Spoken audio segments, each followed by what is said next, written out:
So I was at Toronto International Film Festival. It was a lot of fun. I saw a lot of movies. Let's talk about some of the movies I saw. One of them was called Capernaum. What made me interested in seeing this film is that it supposedly got a 15-minute standing ovation at Cannes, and it also won the jury prize. But unfortunately, this movie wasn't really great. It was alright, I guess. It was basically the film festival version of Oscar bait. The music was overused, out of place, and manipulative. The movie stars a bunch of little kids and they're not having a happy time. The acting was good from what I can tell without speaking Arabic, but aside from casting non-actors that did a good job, this movie didn't really do anything special. And there's plenty of movies out there that also cast non-actors that did a good job. It was incredibly cheesy, formulated, and predictable. Why would I even go to a film fest if I'm just gonna get more Hollywood-level, cheesy, manipulative bullshit? I shit you not, the opening of the film is a courtroom scene. You know, how they open up the movie to make you think like, oh, I wonder how they got in this situation. So right off the bat, it's incredibly uninspired, but then most of the film has absolutely nothing to do with the sequence of events that get them there. That particular conflict is introduced soon after the flash-forward courtroom scene at the beginning, but then the movie just completely forgets about it and the main character does other shit for an hour and a half? Like a completely separate conflict that has nothing to do with the events leading up to the courtroom scene at the beginning. Isn't the whole point of opening your movie like that to get you intrigued into how the courtroom scene came to be? What possibly could have happened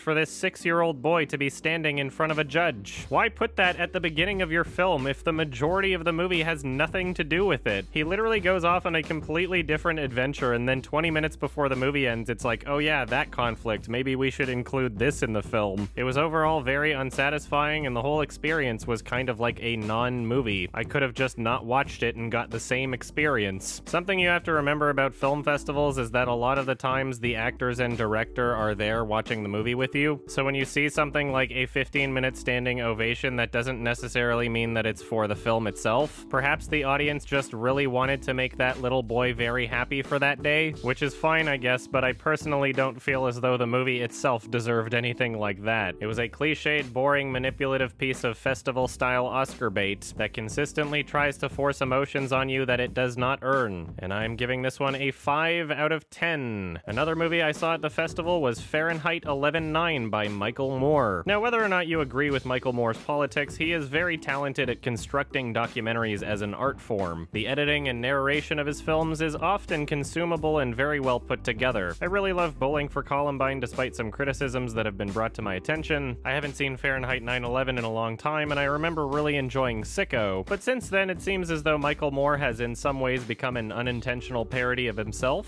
Where to Invade Next was alright, Trumpland was kinda bad, so I wasn't really sure what to expect with this one, but figured it's worth checking out either way. Now, after watching the film, I think it's pretty decent. Nowhere near as good as his earlier works, but still a well-made film. This isn't really much a takedown of Trump as it is a film that tries to explore why he got elected in the first place. There were a couple moments in the film that I thought were a little reaching, but for the most part I feel as though he gave a relatively fair and balanced approach. It wasn't just a documentary that repeated Trump bad over and over. It was one that focused on the working class and the situations they're in. My favorite parts of the film were the scenes where they explored the Flint water crisis. There was a lot of information in there that I did not know before, and it really put things into perspective. Overall, the film was very interesting. It was both depressing and funny, even if there were a couple moments that had me going, eh. There are some sides to the issue of the election that I'm actually glad he touched on, although I do feel as though more time should have been spent on those parts. Either way, it was a pretty decent documentary that I feel is probably worth a watch depending on who you are, and I'm giving this one a 6 out of 10. Stay tuned for more Quickie reviews from Toronto Film Festival as we are not done yet. Thank you, bye-bye.